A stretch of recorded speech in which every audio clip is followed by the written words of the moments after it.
If you have ever seen the movie Get Out by Jordan Peele, then you may have noticed it heavily focuses on race and what some may even call the African American nightmare. Peele knew that he wanted to create a movie for black audiences who gravitate toward horror films but are often frustrated with unrealistic decisions made by the lead characters. Villains here aren't southern rednecks or supernatural force or even a knife-wielding serial killer. Instead, they're middle-class white liberals, the kind of people who shop at Trader Joe's and would have voted for Obama a third time if they could have.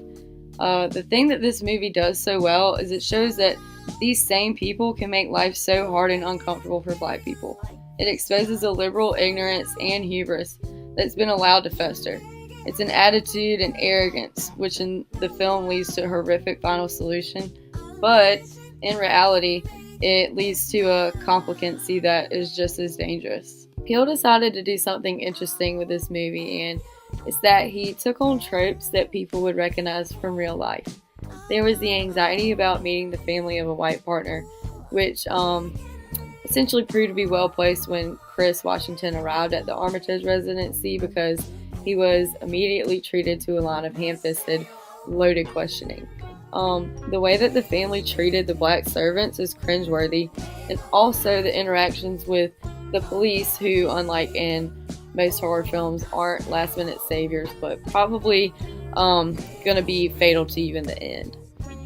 The sunken place that Chris falls into when he's under hypnosis is a metaphor, and Peele himself said that the sunken place is the prison industrial complex. It's the dark hole we throw black people in. The metaphor also can be extended into a multiplex, and Peele also said that the sunken place is the theater that black people are relegated to watching horror movies on the screen. We can scream at the screen, but we're not going to get represented on the other side. I think Peele did a great job incorporating all these different metaphors into this movie, and overall I think that he created a movie that plays on the notion of systemic racism and has shed light on the issue in pretty much a never before seen way.